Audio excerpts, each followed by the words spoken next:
तर चला सगळ्यांना शुभ संध्याकाळ, शुभ संध्याकाळ, शुभ संध्याकाळ. कॅमेऱ्याची काळजी घ्यायची आहे सगळ्यांनी, माईकची काळजी घ्यायची आहे. आजपासून आपला नवीन कार्यक्रम सुरू होत आहे. ज्ञानेश्वरी नुकताच संपला. शारदा कुंभार मॅडमनी घेतला 6वा अध्याय. आपण पुन्हा सगळी ज्ञानेश्वरी घेणारच आहोत. जुलैमध्ये घेणार आहोत. तर त्यापूर्वी आता अथर्ववेद सुरू करत आहेत सुचेता सहस्त्रबुद्धे मॅडम. या प्राध्यापक होत्या, आता रिटायर्ड झालेल्या आहेत. पण तरी सुद्धा आपल्यासाठी बरंच त्यांचं सहकार्य होत आहे. तर वेदांसारखा कठीण विषय त्या घेतायत. त्यातल्या त्यात अथर्ववेद अजूनच कठीण आहे. पण आपल्याला जेवढं काही इंटरेस्टिंग आहे किंवा आपल्याला जे काही लागू पडतं तेवढंच त्या घेणार आहेत. मी पण त्यांना तसंच सांगितलंय. बाकीचं काही आपल्याला असं वेद म्हणून काही अभ्यासायचं नाहीये. पण या वेदांचा अभ्यास आपल्याला खूप महत्वाचा राहणार आहे. कारण जे काही सोलवर आत्म्याचं जे ज्ञान आहे ते आपण घ्यायचंच आहे. हे ज्ञान आपल्या सोलवर राहणार आहे. जसं कॉम्प्युटरवर मेमरी राहते तसे आपल्या सोलवर हे सगळं ज्ञान राहणारच आहे. आणि ज्या वेळेला आपण शरीर सोडू आणि आपला उत्क्रांतीचा प्रवास सुरू होईल त्यावेळेला हे ज्ञान नक्कीच आपल्याला खूप उपयोगी पडणार आहे. तर मी आता जास्त वेळ घेत नाही, सुचेता मॅडमना म्हणतीये तुम्ही सुरू करा मॅडम. धन्यवाद तुमचे, तुम्ही आलात परत आपल्यासाठी वाचनासाठी. तर असेच आम्हाला सहकार्य करत राहा. तुम्ही सुरू करू शकता. सर्वांना प्रथम हिंदू नववर्षाच्या शुभेच्छा. सर्वांना हे येणारं वर्ष सुख समृद्धीचं आणि आरोग्यपूर्ण जावो ही सदिच्छा व्यक्त करून मी वेद वाचनाला सुरुवात करत आहे. सर्वप्रथम विहंगम टेक्नो होलिस्टिक ऑर्गनायझेशनचे मी आभार मानते की त्यांनी मला दुसऱ्यांदा ही संधी दिलेली आहे. दुसऱ्यांदा की मला वाटतं तिसऱ्यांदा मला ही संधी एकदा उपनिषद आणि एकदा महाभारतातील व्यक्तिरेखांवर पण मी बोलले होते.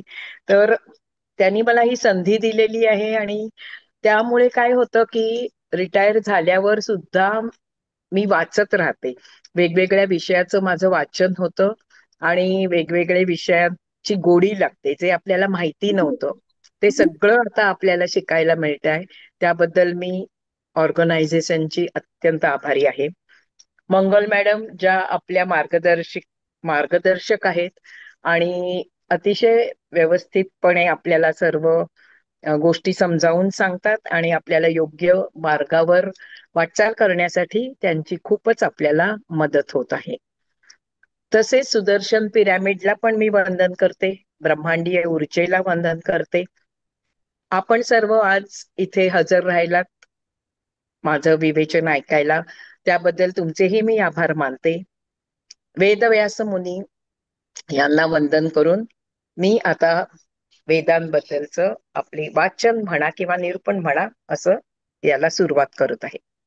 आता वेद सर्वांना माहिती आहे की 4 एकंदर वेद आहेत आणि हे भारतातील प्राचीनतम धर्मग्रंथांपैकी एक आहेत. हे वेद सुमारे 5,000 वर्षापूर्वी अस्तित्वात आले. म्हणजे आता 2025 चालू आहे, इसवी सनापूर्वी 2000 ते 3000 या काळामध्ये हे वेद अस्तित्वात आले. या वेदाला श्रुती असेही म्हणतात. श्रुती म्हणजे काय? श्रवण करणे. तर आता श्रुती का म्हणतात? कारण जेव्हा ते अस्तित्वात आले तेव्हा ते काही लिखित स्वरूपात नव्हते. तर असा समज आहे किंवा पुराणामध्ये असं सांगितलं आहे की ईश्वरांनी ते ऋषी मुनींना सांगितलं. आता ईश्वरांनी ऋषी मुनींना सांगितलं म्हणजे काय? तर तेव्हाचे ऋषी मुनी हे त्यांचं तपोबल सामर्थ्य अतिशय खूप उच्च स्तरावरचं होतं आणि तशी ती साधना करत असताना अचानक मॅडम जसं आपल्याला म्हणतात ध्यानात तुम्हाला दिसतं, तसं अचानक त्यांना ध्यानात हे ईश्वराचे संकेत आले आणि ईश्वरांनी त्यांना हे वेद सांगितलेले आहेत असं म्हणतात. वेद हे अपौरुषेय वाङ्मय आहे. अपौरुषेय वाङ्मय म्हणजे कोणत्याही पुरुषांनी किंवा कोणत्याही मानवानी ते लिहिलेले नाहीत, तर त्याचा प्रणेता साक्षात ईश्वर आहे. ते कोणाही एका व्यक्तीने लिहिलेले नाही. ईश्वराने ऋषींना ऐकवले आणि मग ऋषींनी आपल्या शिष्यांना, त्यांनी त्यांच्या शिष्यांना किंवा पित्याकडून पुत्राला, पुन्हा त्याच्या पुत्राला, असं हे वाङ्मय हळूहळू हळू पुढे सरकत गेलेलं आहे. एका पिढीकडून दुसऱ्या पिढीकडे. तोंडीच म्हणजे बघा त्यांची किती आकलन शक्ती पाहिजे, वाणी शुद्ध पाहिजे, ऐकण्याची क्षमता शुद्ध पाहिजे. जे आपण ऐकतोय ते जसंच्या तसं पुढे पाठवण्याची क्षमता पाहिजे. कारण एक जरी शब्द इकडे तिकडे झाला तर काय होईल, त्याचा अर्थ बदलून जाईल. तर असे तेव्हाचे ते लोक होते, खूप ज्ञानी, खूप विद्वान, खूप तप केलेले. म्हणून जसंच्या तसं जे ऐकलं ते त्यांच्या लक्षात राहत होतं आणि ते जसंच्या तसं पुढील पिढीकडे ते पाठवू शकले. आणि नंतर वेदव्यास मुनींनी ते लिखित अवस्थेत आणले असं म्हणतात. तर आता हे लिखित अवस्थेत आणले म्हणजे काय, ते मराठीत लिहिलेले नाहीयेत, प्राचीन प्राकृत संस्कृत भाषेमध्येच ते लिहिलेले आहेत. आणि नंतर पुढे आपल्याला समजावं म्हणून त्याचं मराठी भाषांतर करण्यात आलेलं आहे. वेदांमध्ये आता काय आहे, आपल्याला मलाही नेहमी प्रश्न पडायचा की कधी कधी म्हणतात की हिंदू धर्माचा मूळ धर्मग्रंथ आहेत वेद. तर या वेदांमध्ये आहे काय, तर देवी देवता, ब्रह्मांड, ज्योतिष, गणित, औषधी, विज्ञान, भूगोल, धर्म, संगीत, रीतिरिवाज या सर्व विषयांवर वक्तव्य केलेले आहे. या सर्वांबद्दलचे नियम आहेत. हे सर्व काही आपल्याला वेदात आढळून येते आणि या सर्व विषयांचं ज्ञान मिळतं. वेदव्यास यांनी वेदाचं 4 भागामध्ये विभाजन केलं: ऋग्वेद, यजुर्वेद, सामवेद आणि अथर्ववेद. आपण पाहिलंच आहे की मूळ वेद हे संस्कृत भाषेत आणि पद्य स्वरूपात रचले गेले. आता या वेदांच्या अनेक शाखा आहेत, त्याला उपवेद असं म्हणतात, किंवा वेदांग, त्याचा थोडा आपण अभ्यास उपनिषदांचा केलेला आहे. वेदांग म्हणजे उपनिषद, म्हणजे उपनिषदामध्ये ह्याच वेदांचं सर्व सार सांगितलेलं आहे, थोडक्यात सारांश सांगितलेलं आहे. म्हणजे ज्यांना हे सगळं वेदपुराण ऐकायचं नाहीये किंवा वेद वाचायचे नाहीयेत, ते उपनिषद वाचू शकतात, कारण उपनिषदामध्ये त्याचा तत्व काय, सारांश आहे ते त्याच्यामध्ये म्हटलेलं आहे. आता सनातन धर्मामध्ये हे जे 4 वेद सांगितलेले आहेत, त्याचबरोबर 6 शास्त्रांचा पण उल्लेख आहे. महत्वाची अशी 6 शास्त्र आहेत असं सांगितलेलं आहे. त्यांना प्रत्येक शास्त्राला एक एक ऋषी आहे. आता आपण त्या शास्त्रांमध्ये काय काय आहे बघूया. ती शास्त्र कोणती आहेत? सांख्यशास्त्र, योगशास्त्र, न्यायशास्त्र, वैशेषिक शास्त्र, मीमांसा आणि वेदांत. तर ही अनेक आणखीन शास्त्र आहेत, पण ही प्रमुख शास्त्र आहेत. आणि प्रत्येक शास्त्राचे एक एक प्रणेता ऋषी आहेत. सांख्यशास्त्राचे कपिल ऋषी आहेत. सांख्यशास्त्रामध्ये काय आढळून येतं, तर सृष्टीची रचना आणि संहार याबद्दल भाष्य सांख्यशास्त्रामध्ये केलेलं आहे. योगशास्त्रामध्ये प्रणेता कोण आहेत आपल्या सगळ्यांना माहिती आहे, पतंजली योगशास्त्र. पतंजली हे त्याचे प्रणेता आहेत. शरीराचं आरोग्य उत्तम कसं राहावं आणि मन किंवा चित्त यांचंही आरोग्य अतिशय उत्तम राहण्यासाठी किंवा स्थिर राहण्यासाठी, मन भरकटू नये म्हणून आणि मनाच्या आरोग्यासाठी याच्यामध्ये अनेक यौगिक क्रिया सांगितलेल्या आहेत. ते आता आपल्याला सगळ्यांना माहिती आहे. योग करून शरीर स्वस्थ राहतं, मन स्वस्थ राहतं वगैरे. आणि त्याचे प्रणेते कोण आहेत? पतंजली. न्यायशास्त्राचे प्रणेते गौतम ऋषी आहेत. त्या न्यायशास्त्रामध्ये तत्वज्ञान आणि मोक्ष प्राप्तीविषयी सर्व काही माहिती दिलेली आहे. वैशेषिक शास्त्राचे ऋषी कणाद हे आहेत. ह्या शास्त्रामध्ये धर्माचे खरे स्वरूप काय आहे ते उलगडून सांगितले आहे. मीमांसा शास्त्राचे ऋषी जेमिनी आहेत. आणि ह्या शास्त्रामध्ये यज्ञ करताना मंत्रांचा कसा उपयोग करायचा, मंत्र का म्हणायचे, मंत्रांचा काय परिणाम होतो ते सर्व सांगितलं आहे. आणि वेदांत म्हणजे उपनिषद हे आपल्याला माहितीच आहे. आणि ह्या वेदांतामध्ये प्रत्येक वेदाचं सार किंवा सत्व सांगितलेलं आहे. तसंच ब्रह्म म्हणजे काय, ब्रह्मांड म्हणजे काय, परब्रह्म, ब्रह्म, आत्मा, परमात्मा, आत्मज्ञान वगैरे याबद्दल भाष्य वेदांतमध्ये सांगितले.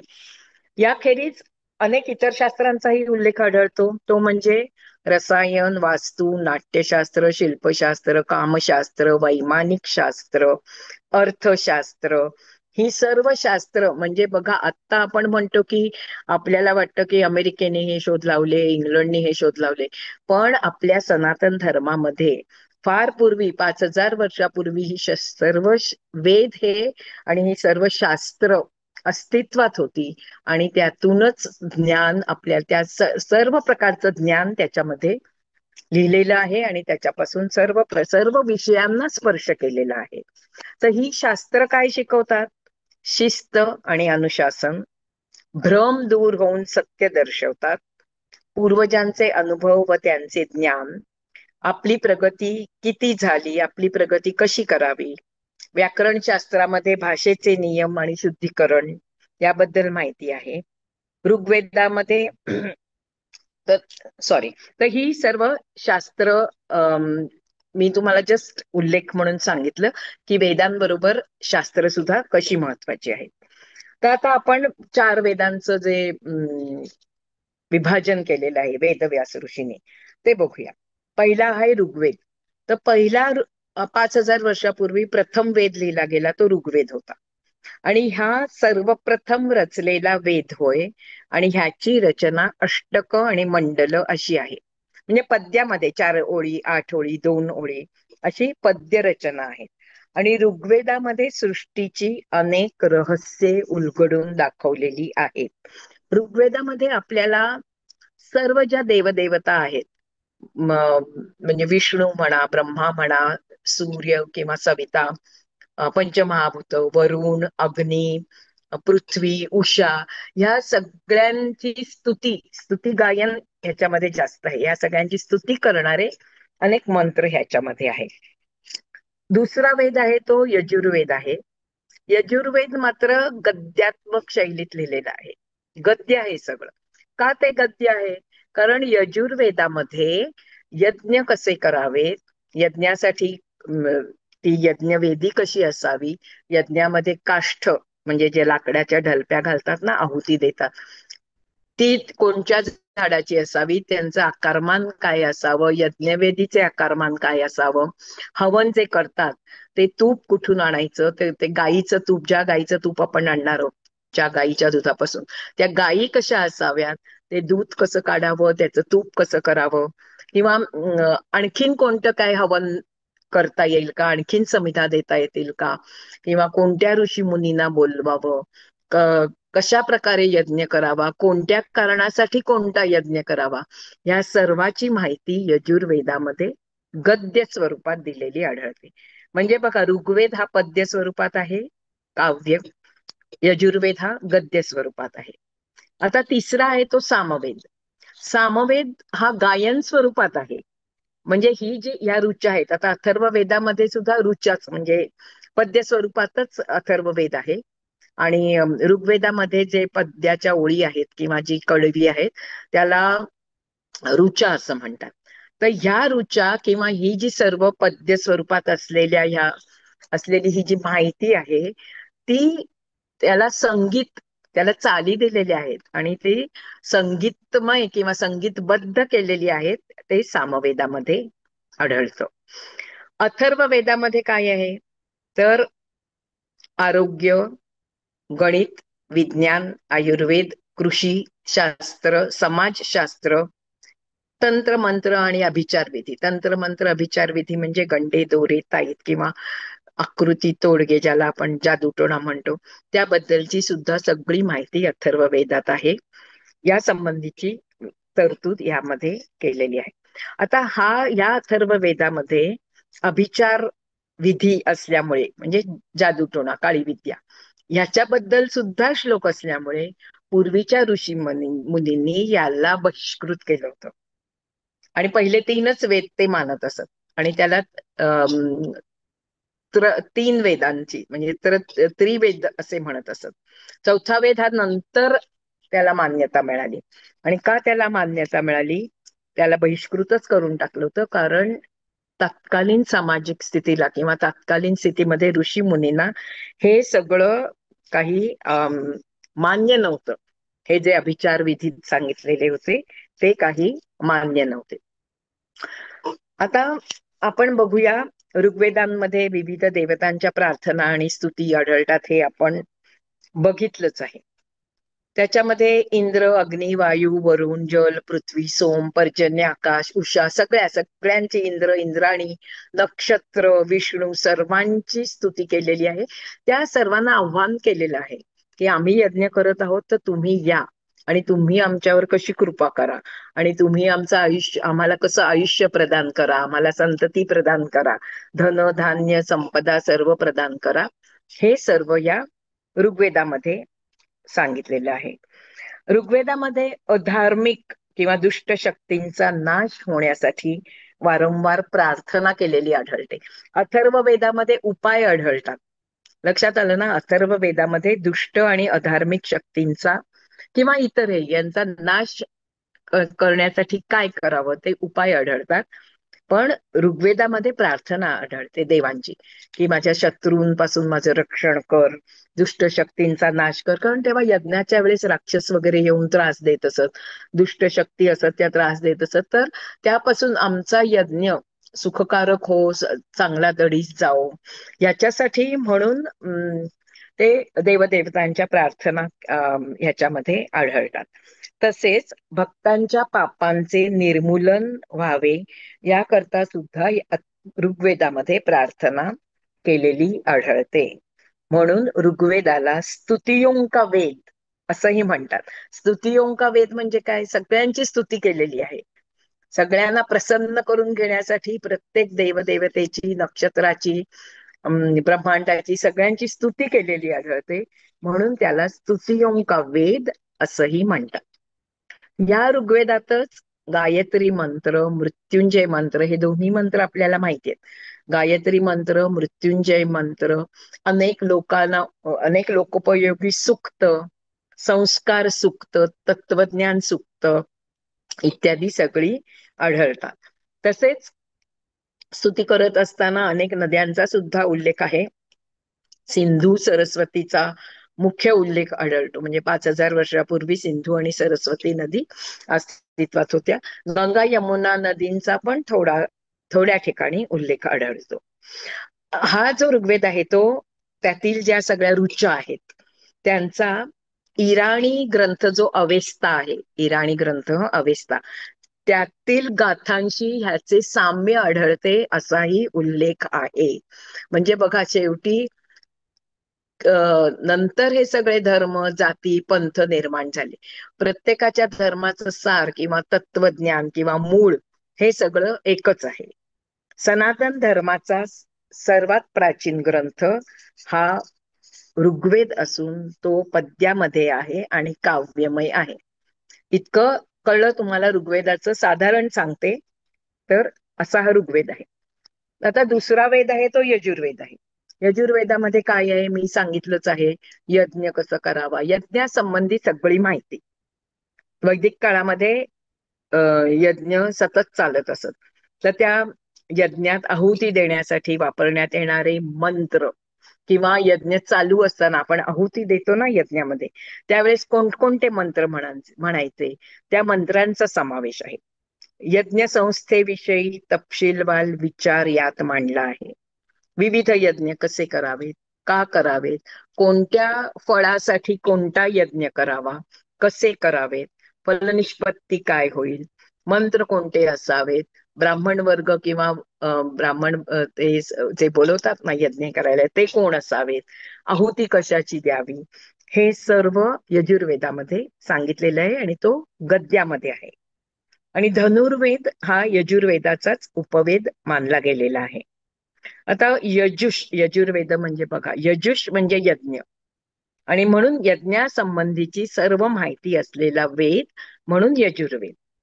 यजुर्वेदाला काय म्हटलेलं आहे? कर्मकांडांचा वेद आहे. कर्मकांड म्हणजे यज्ञ करायची सारखी आणि ते कसे करायचे ही जी कर्मकांड होती. आता ऋग्वेदामध्ये प्रार्थना होत्या तेव्हा यज्ञ कमी असायचे, यज्ञ केले जात नसत. यजुर्वेदामध्ये यज्ञ करायला लागले लोक, आणि किंवा यजुर्वेदामध्ये यज्ञाविषयीची सर्व माहिती आहे, म्हणून त्याला कर्मकांडांचा वेद असंही म्हटलेलं आहे. आणि ह्यामध्ये आर्यांच्या धार्मिक आणि सामाजिक जीवनाची झलक आढळून येते. याचा अंतिम भाग, यजुर्वेदाचा अंतिम भाग म्हणजे वेदांग म्हणजे उपनिषद, आणि त्याचं एक उदाहरण म्हणजे ईशावास्य उपनिषद, हे यजुर्वेदाचा अंतिम भाग आहे. इसवी सनापूर्वी साधारण 1000 ते 2000 वर्षापूर्वी हा रचला गेला असं म्हणूया, लिहिला गेला नाही. यातील श्लोक ऋग्वेदातून अथवा अथर्ववेदातून घेतलेले आहेत. स्वतंत्र श्लोक कमी आहेत असा उल्लेख आढळतो. आणि ह्या हा जो यजुर्वेद आहे त्याच्यापासून आपल्याला काय मिळतं? नॉलेज ऑफ द सॅक्रिफाईस, यज्ञासंबंधी सर्व ज्ञान ह्याच्यामध्ये मिळते, आणि म्हणून हा वेद गद्यामध्ये आहे. आता हा जो यजुर्वेद आहे त्याचे दोन दोन शाखा आहेत. एक भाग शुक्ल यजुर्वेद आणि दुसरा भाग कृष्ण यजुर्वेद. आता ही निर्मिती कशी झाली? यजुर्वेदाचे ऋषी कोण आहेत? तर वैशंपायन. वैशंपायन ऋषी हे यजुर्वेदाचे ऋषी आहेत. आणि याज्ञवल्क नावाचा त्यांचा एक, याज्ञवल्क ऋषींचं नाव पण तुम्ही ऐकलं असेल. याज्ञवल्क ऋषी हे त्यांचा वैशंपायन ऋषींचा शिष्य होता. आणि हे म्हणजे अनेक शिष्य होते. त्या प्रमुख शिष्यांपैकी याज्ञवल्क हा त्यांचा अतिशय लाडका, हुशार, ज्ञानी, विद्वान असा शिष्य होता. तपोबल त्याच्याकडे खूप होतं. पण काय झालं, एकदा गुरु आणि शिष्य वैशंपायन आणि याज्ञवल्क यांच्यामध्ये काही कारणाने मतभेद निर्माण झाले, तू मैमै झालं. गुरु ते वैशंपायन ऋषी, ते पूर्वीचे ऋषी कसे जमदग्नीच असायचे आपण बघितलेलं आहे. त्यांना लगेच राग आला आणि त्यांनी सांगितलं शिष्याला, आतापर्यंत मी तुला जे जे ज्ञान दिलेलं आहे ते सगळं परत कर. आता जे जे ज्ञान दिलेलं आहे ते परत कर. ते कसं परत करणार? ते काय पुस्तक आहे का? समजा तुम्ही मला एक पुस्तक दिलं आणि आपलं काही वादविवाद झाला, तर तुम्ही म्हणू शकता की तुला दिलेलं पुस्तक परत कर, हे घे बाबा, घ्या तुमचं पुस्तक, किंवा घ्या एखादी वस्तू. शेजार पाजारचे लोक कधी कधी आपल्याला माहितीये, साखर द्या, मीठ, अमुक द्या, तमुक द्या, वस्तू आहे ती घेतली परत दिली. तर आता इथे वैशंपायन ऋषींनी काय सांगितलं? मी दिलेलं ज्ञान तू परत दे. ज्ञान कसं परत द्यायचं, ते कसं करणार? तर सगळे शिष्य आश्चर्यचकित झाले आणि सगळे निशब्द झाले. पण तरीही याज्ञवल्क ऋषींनी, ते याज्ञवल्क ऋषी कोण होते? त्यांच्याकडे अगदी अपवादात्मक गुण होते आणि योगी होते, तपोबल खूप होतं त्यांचं. त्यामुळे त्यांनी काय केलं, आपल्या मुखातून वांतीच्या रूपात ओकून टाकलं ते ज्ञान आणि म्हणाले, हे घ्या तुमचं ज्ञान. आता बाकीचे शिष्य घाबरले. एवढं प्रचंड महत्वाचं ज्ञान, इतके वर्ष तपश्चर्या करून, इतके वर्ष गुरुच्या पायाशी बसून घेतलेलं हे ज्ञान असं जमिनीवर पडलंय, मग ते वाया जाईल सगळं. मग काय करायचं? मग त्यातील काही शिष्यांनी तित्तर पक्षाचं रूप घेतलं त्यातील शिष्यानी, आणि पटापट चोचीनी ते सगळी जी वांती टाकली होती ती गिळून टाकली. मग आता बघा, 7-8 शिष्य जे होते त्यांनी तित्तर पक्षाचं रूप घेऊन ते सर्व ज्ञान चोचीनी पिऊन टाकलं आणि आत्मसातही केलं. म्हणून या शाखेला, किंवा म्हणून या यजुर्वेदाच्या या शाखेला तैतरीय संहिता, तैतरीय संहिता असेही म्हणतात. का तैतरीय संहिता? तित्तीर पक्षाचे रूप घेऊन ते ज्ञान ऋषींनी मिळवलेलं होतं. आता हे सर्व झालं, याज्ञवल्क ऋषींनी तर देऊन टाकलं गुरुना त्याने दिलेलं ज्ञान. तर त्यांना चैन पडेना, त्यांना असं वाटायला लागलं की मी एवढं ज्ञान मिळवलं होतं, मला अजून ज्ञान घ्यायचं आहे वेदांबद्दल, मला मिळालंच पाहिजे. तर कोण मग ते योग्य अशा गुरुच्या शोधात लागले आणि कठोर तपश्चर्या करून त्यांना माहिती होतं की सूर्यदेवाला हे सगळं ज्ञान आहे, आणि सूर्यदेवाला प्रसन्न करून त्यांनी खूप तपश्चर्या केली आणि सूर्यदेवाला प्रसन्न करून घेतलं. आणि आपला शिष्य म्हणून स्वीकार कर आणि वेदांचं ज्ञान मला दे, अशी भास्कराकडे प्रार्थना केली. सूर्याने घोड्याचे रूप धारण केले आणि त्यांना वेद शिकवले. तर हा जो भाग आहे त्याला शुक्ल यजुर्वेद म्हणतात. सूर्यानी जे यजुर्वेदाचं ज्ञान याज्ञवल्क ऋषींना दिलं, तो शुक्ल यजुर्वेद. आता ते डायरेक्ट ज्ञान आलेलं होतं म्हणून त्याच्यातील ज्या रचना आहेत त्या सुसंबद्ध आहेत, विस्कळीत नाहीयेत, असा उल्लेख इथे केलेला आहे. आणि प्रथम जे मानतीच्या स्वरूपात खाली पडलेलं ज्ञान तित्तीर पक्षांनी ग्रहण केलं होतं. आता 5-6 पक्षांची रूप म्हणजे शिष्याने रूप घेतली होती. तर ते जरा त्यामुळे ते कृष्ण यजुर्वेद त्याला म्हणतात. तित्तीर पक्षांनी गिळंकृत आणि आत्मसात केलेलं ज्ञान तो कृष्ण यजुर्वेद म्हणतात. आणि त्याच्यामध्ये आहे ह्याच सगळ्या हेच सगळं ज्ञान आहे, पण जरा विस्कळीत रूपात पुढे मागे असं आहे, असा ह्याच्यामध्ये उल्लेख आहे. आता आपल्याला सर्वांना अश्वमेध यज्ञ किंवा पुत्रकामेष्टी यज्ञ हे सगळं माहिती, हे यज्ञांची नावं आपण ऐकलेली आहेत. तर ह्या सर्व यज्ञांबद्दलची माहिती हे दोनच आहेत, पण अशा अनेक जे विविध यज्ञ पूर्वी ऋषीमुनी करत असत, त्या यज्ञांची सर्व अगदी बारीक सारीक तपशीलवार माहिती गद्य स्वरूपात यजुर्वेदात आढळते. कळलं सर्वांना यजुर्वेद म्हणजे काय? आता इथे असंही म्हटलेलं आहे की पहाटे 4 वाजल्यापासून रात्री 10 वाजेपर्यंत सतत अभ्यास केला. बघा, पहाटे 4 वाजल्यापासून रात्री 10 वाजेपर्यंत सतत अभ्यास केला तर यजुर्वेदाचे ज्ञान ग्रहण करायला 10 वर्षे लागतील, असा उल्लेख आढळतो. म्हणजे किती अफाट ज्ञान ते. आपल्याला नुसतं वाटतं हा त्यात काय, यज्ञ कसा करायचा लिहिलं असेल एक एक 2 पानामध्ये, ऋषी कोणते बोलवायचे लिहिलं 1-2, तसं नाहीये ते. आता 10 वर्ष त्याला लागणार आहेत आणि सतत त्याचा अभ्यास केला तर. तिसरा वेद आहे तो सामवेद. सामवेद आपण म्हटल्याप्रमाणे तो गायन स्वरूपात आहे. या वेदामध्ये अनेक मंत्रांचे गायन कसे करावे ते सांगितले आहेत. म्हणजे हा गेय स्वरूपात आहे. पहिला पद्य स्वरूपात, दुसरा गद्य स्वरूपात आणि तिसरा गेय स्वरूपात आहे. हे जे 3 पहिले वेद आहेत त्यांना वेदत्रयी असेही म्हणतात. 3 वेद. चौथा तर बहिष्कृतच केलेला होता, अथर्ववेद बहिष्कृत केलेला होता आणि वेदत्रयीच पूर्वी सर्व ऋषी मुनींनी तो मान्य केलेला होता. तर हे कसे आहेत? पद्य, गद्य आणि गीत अशा स्वरूपात हे वेद आहेत. ऋग्वेदांमधल्या रचना पद्य स्वरूपात बांधलेल्या आहेत आणि ह्याच्यामध्ये वेगवेगळ्या देवांची स्तुती करण्यात आलेली आहे आणि स्तुतीपर मंत्र आहेत. यजुर्वेद गद्य स्वरूपात आहे, यज्ञ कसे करावेत त्याचे वर्णन आहे. आणि पद्य स्वरूपातील मंत्रांचे गायनासहित प्रकटीकरण कसे करावे ते सामवेदात आहे. जे अथर्ववेद सुद्धा पद्य स्वरूपातच आहे. तर अथर्ववेदातील पद्य ज्या पद्य स्वरूपात ज्या हे आहे लिहिलेलं ते आणि ऋग्वेदातील ऋचा यांचं गाऊन कशा त्या म्हणायच्या हे सामवेदात सांगितलेलं आहे. म्हणतो गीतांचा गायनाचा वेद आहे. अथर्व वेदातलं ब्रह्मज्ञान जे आहे ते पद्यबद्ध रचनेमध्ये आहे. ते सर्व त्याचं गेयता किंवा गेय स्वरूपात रूपांतर करता येते. आता गीतेमध्ये प्रत्यक्ष श्रीकृष्णाने सामवेद ही भगवंतांची विभूती आहे असं म्हटले आहे. प्रत्यक्ष परमेश्वर विभूती कपाळाला जी लावतो ती म्हणजे सामवेद. इतकं सामवेदाला महत्व दिलेलं आहे. म्हणजे गायनाचं श्रेष्ठत्व प्रत्यक्ष श्रीकृष्णाने सुद्धा मान्य केलेलं आहे. कारण का, तर गायन हे मनावर तसेच सर्व वस्तूंवर परिणाम घडवते, सर्व जीवित वस्तूंवर परिणाम घडवते.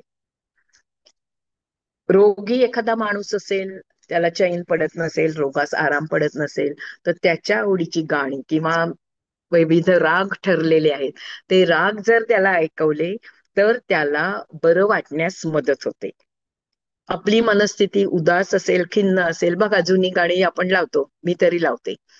कंटाळाला उदास वाटायला लागलं की आवडीची जुनी गाणी लावायची तर मन लगेच प्रसन्न होतं. उदास खिन्न मनस्थितीत आवडीचे राग अथवा गायन यांच्या श्रवणाने उदासी दूर होते, मनाला तरतरी येते. वनस्पतींना हे आपल्याला मॅडमनी सुद्धा सांगितलेले आहे. वनस्पतींना सुद्धा जर तुम्ही गायन ऐकवले तर त्यांना तरतरी येते, त्यांची वाढ छान होते, आणि त्यांना विपुल फुले येण्यास सुरुवात होते. हे प्रयोगाने सिद्ध झालेले आहे, सायंटिफिक प्रयोगाने हे सिद्ध झालेले आहे. नुसतं सामवेद म्हणतो म्हणून तसं नाहीये. सामगायनामध्ये आता हे कसं गायन रूपात आहे, तर सामगायनामध्ये उच्च स्वरात सुरुवात करतात. अतिशय तुम्ही कधी तुमच्या घरी यज्ञ किंवा कुठे काही असं छोटासा यज्ञ किंवा रुद्र वगैरे झाला असेल तर बघितलं असेल तर तुम्हाला लक्षात येईल. उच्च स्वरात सुरुवात करायची आणि हळूहळू हळू खालच्या स्वरात आलाप घेतले जातात. त्यामुळे चित्तवृत्ती प्रसन्न होण्यास मदत होते. भरकटणाऱ्या उच्चृंखल मनाला शांत करण्याचे काम सामगायन करते. आता सामवेदामध्ये जे आहेत ते गद्यात किंवा पद्यातच आहेत, पण त्याला चाल लावल्यानंतर त्याचं गायनात रूपांतर करतात. श्रीकृष्णाने कारण ते मन आणि शरीर याला शांतवन करते, शांत करण्याचं काम करतं, म्हणून श्रीकृष्णाने सुद्धा त्याला विभूती असं म्हटलं आहे. सामवेदम एव पुष्पम, सामवेद हे सर्व वेदांच्या वेदरूपी वृक्षावरचं सुंदर फूल आहे असाही उल्लेख आढळतो. ऋग्वेदातील पादबद्ध मंत्राला, ज्याला आपण ऋचा असं म्हणतो. आता ऋचा म्हणजे काय, तर चरण असलेला मंत्र असतो. वाटेल तसं नसतं ते, जरी पद्य स्वरूपात असलं. शाळेतल्या कविता आठवा, मोरोपंतांच्या आर्या वगैरे पद्य स्वरूपात असल्या तरी त्याला एक अशी छंदबद्ध रचना असते ती. तशाच या ऋचांची छंदबद्ध रचना असते, पण ते गायलं गेलं की त्याचा साम होतो. छंदबद्ध ऋचा गायल्या तर त्याचा साम होतो. नुसतं गायन म्हणजे साम नव्हे, तर वेद मंत्रांच्या गाण्याला साम असे म्हणतात. त्याच्यामध्ये स्वर आणि आलाप घेतलेले असतात आणि त्याच्यामध्ये सुद्धा नोट्स असतात ना. आपण इंग्लिश ह्याच्यामध्ये पण नोट्स गाण्याच्या बघितल्या आहेत, किंवा मराठीमध्ये पण ज्यांनी गाण्याचा क्लास केला असेल शास्त्रीय गाण्याचा, ते नोट्स असतात. आलाप कुठे काय आणि 1 2 3 वगैरेच्या मात्रा बित्रा ते सगळं त्याच्यामध्ये लावायचं त्या रुचांना किंवा पद्यबद्ध रचनेला, आणि मग त्या गायच्या. तर पुस्तक आपल्या हातात जेव्हा आता सामवेद आणला, मी तर सामवेद मी तुम्हाला दिला, तुम्ही बघितलं तर म्हणाल हे काय, ह्याच्यामध्ये तर रुचाच आहेत सगळा, मॅडम काय म्हणत होत्या गाणं आहे. पण त्या रुचांवरून गायने तयार केलेली आहेत. सामवेदातील मंत्र गात नाहीत, सामवेदातील मंत्र जसेच्या तसे म्हणत नाहीत, तर त्यावरून अंदाजे त्याला चाल लावून त्याला आलाप वगैरे असं हे लावून घालून त्याच्यामध्ये अंदाजे 4000 सामगायने बनवलेली आहेत, ती गातात. म्हणजे मंत्रांचं गायनामध्ये रूपांतर केलेलं आहे, त्याला सामगायन असं म्हणतात. सामगाणे ज्या ऋषींनी बनली त्यांच्या नावाने ती ओळखली जातात. गौतमस्य पर्कहा किंवा कश्यपस्य बहिर्षहा, म्हणजे गौतमानी जर त्याचं गाण्यात रूपांतर केलं असेल तर त्यांचं नाव, कश्यप ऋषींनी गाण्यात रूपांतर केलं तर त्यांचं नाव, किंवा त्यामध्ये जी प्रकरणं आहेत त्याच्या नावाने सुद्धा सामगाने ओळखली जातात. उदाहरणार्थ आरण्यगान, ग्रामगान इत्यादी. आणि ऋग्वेदातील आणि अथर्ववेदातील आपण बघितलंच की ज्या पद्यबद्ध रचना आहेत त्याच्यावरून सामगाने ही बनवली जातात. जेवढे म्हणून मंत्र, आता ऋग्वेद आणखीन अथर्ववेदातीलच मंत्र घ्यायचे असं नाही, जेवढे म्हणून मंत्र अस्तित्वात आहेत त्या कोणत्याही मंत्रावरून सामगान बनवता येतं.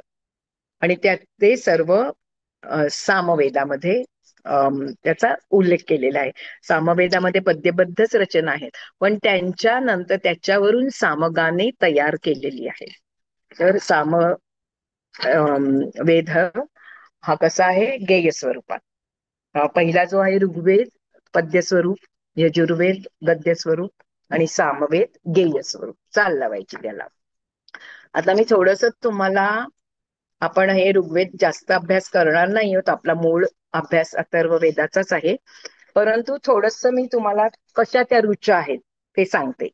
आता इंद्राला प्रसन्न करण्यासाठी बघा, आता हे मराठीतलं भाषांतर आहे, मूळ सगळ्या रुचा संस्कृत मध्ये आहेत, त्याचं भाषांतर बघा. हे वीर इंद्रा, तू सेनाश्रेष्ठ तसेच अतिशय धन देणारा आहेस. तू लहानांना मोठे करतोस. तू सोम देणाऱ्या यजमानाला खूप धन देतोस. सोमरस जो स्वर्गामध्ये सर्व देव पितात, आपण ऐकलेलं आहे. सोम देणाऱ्या यजमानाला खूप धन देतोस. यज्ञामध्ये जो यजमान असतो ना, तो सोमरस सगळ्यांना ऋषीमुनींना तिथे तयार करून देत असत. तर त्यांना तू खूप धन देतोस.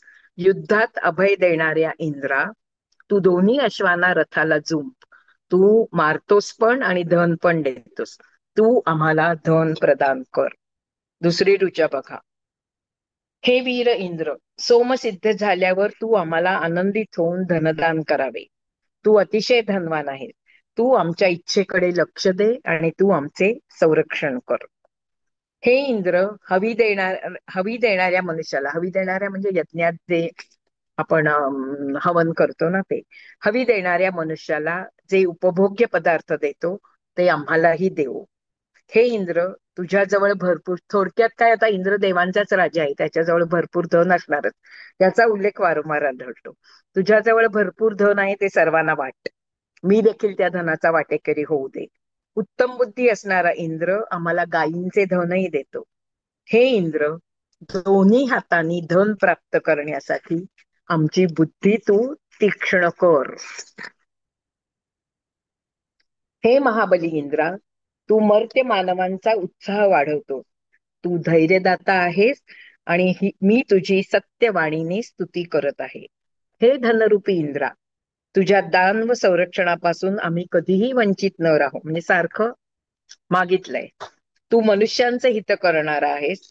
आमच्यासाठी सर्व प्रकारचे धन आण. आता मरुता वारा, त्याच्याबद्दल बघा काय म्हटलंय. वीरांप्रमाणे आक्रमण करणारे मरुतगण यश मिळवण्यासाठी वीरकर्म करतात. मरुताला सर्व लोक घाबरतात. ते मरुत आणि मरुतगण अतिशय तेजस्वी आहेत.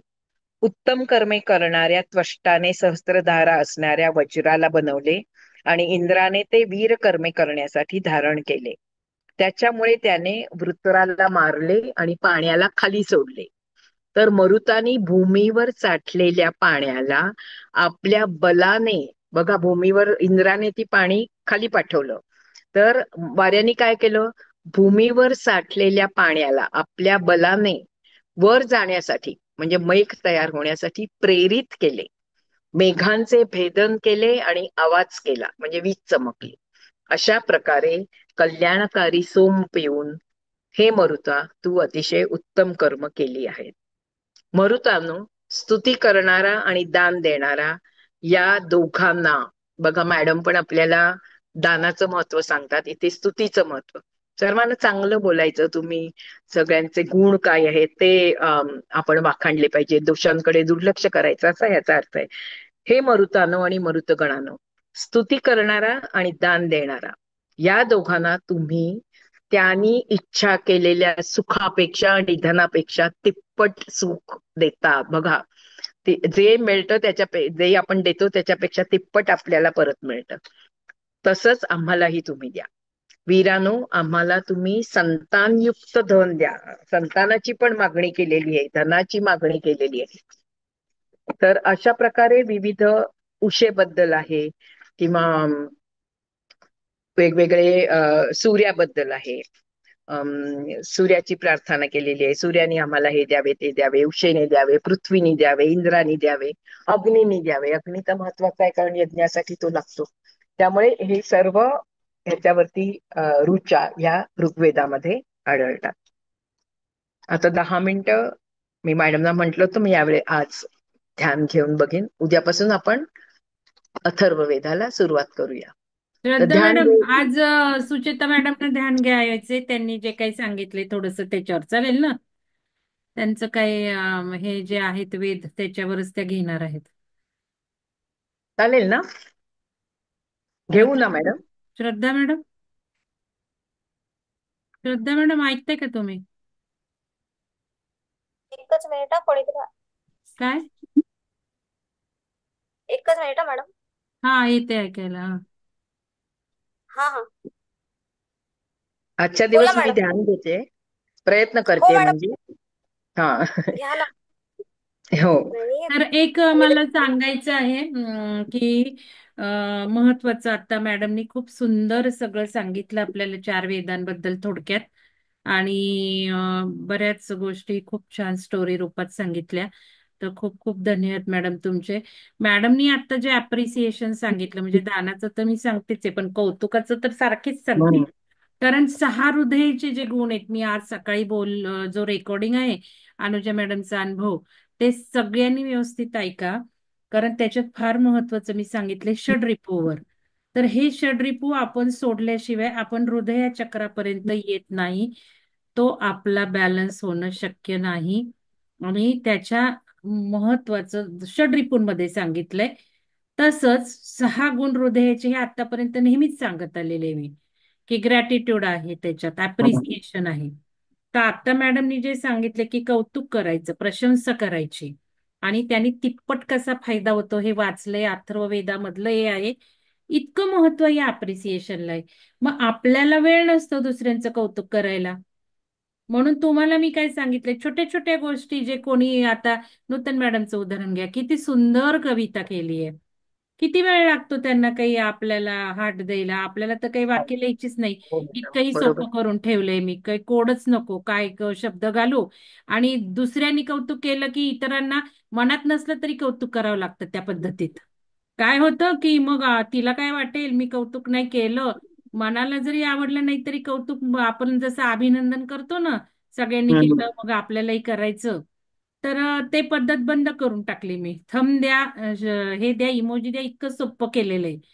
पण हम्म. याला सुद्धा किती लोक देतात बघा ना तुम्ही. म्हणजे आपल्याला एक क्षणभर सुद्धा वेळ नाही ती कविता वाचायला. ती कविता वाचून त्याचं सगळं गांभीर्य लक्षात घेऊन किती महान आपल्याला ज्ञान मिळालंय आणि ज्ञानेश्वरांनी काय सांगितलंय हे आपण दुर्विचार करणं वेगळं. काही जण करतही असतील, पण त्यांना ती इमोजी टाकायला सुद्धा वेळ नसतो. इतकं तर आपण अप्रिसिएशनची संधी घेतो. ऍक्च्युली या रोज संधी आहेत आपल्याला मिळणाऱ्या एकमेकांना अप्रिसिएशन करणं. आता मॅडमचं झालं, किती लोक ग्रुपवर टाकणार आहे की मॅडम तुम्ही सुंदर छान सांगितलं. हम्म. आता तिथे आपल्याला शब्द वापरायचे, तिथे नुसतं धन्यवाद म्हणायचं नाही. हा नियम आहे की कोरडे धन्यवादच नको. धन्यवाद काय त्याला अर्थ आहे? एक तरी शब्द बोला, मॅडमनी एवढा वेळ घातलाय, सांगितलंय. आणि किती ऐकतात, ग्रुपवर जोडलेले असतात, 100 कार्यक्रम अटेंड करतात किती, त्यातून अप्रिसिएशन करणारे किती, व्हिडिओ खाली अप्रिसिएशन करणारे किती, लाईक करणारे किती. प्रत्येकाने प्रश्न विचारायचे की आपण या अमूल्य संधी एक एक क्षणाला मिळणाऱ्या किती घेतोय. आणि मग अथर्ववेदात ऐकून काय आपण आज इम्प्लिमेंटेशन काय करणार आहे आपल्या प्रॅक्टिकल जीवनात, मॅडमनी जे सांगितलं ते. तर या गोष्टी फार महत्वाच्या आहेत. ज्ञान केव्हा होतं? जर ऐकलेली माहिती आचरणात आणली तर ते ज्ञानात परिवर्तन होतं. नाही तर त्याला माहितीच म्हणतात. बोध आहे, आपण बोध नाव दिले. ज्ञानबोध, ध्यानबोध. बोध म्हणजे ज्ञान तर घ्यायचंय, ऍप्लिकेशन तर प्रॅक्टिकल जीवनात करायचंय, पण त्याचं अनालिसिस पण करायचंय आपल्याला, पुढं कमी जास्त अनुभवानुसार बदलणं म्हणजेच बोध म्हणून 1-2 स्टेप अहेड नावं दिलेली आहेत आपली. एकदा नक्की फरक बघा, ज्ञान आणि बोध मध्ये काय फरक येतो, म्हणजे तुम्हाला लक्षात येईल मला काय म्हणायचंय ते. तर खूप खूप धन्यवाद मॅडम. तुम्ही आज ध्यान घेणार आहात. मॅडम, सुट पहिलाच प्रयत्न आहे. काही नाही चुकलं नाही, तर करा की, काही मला. हरकत हो, नाहीये. हो.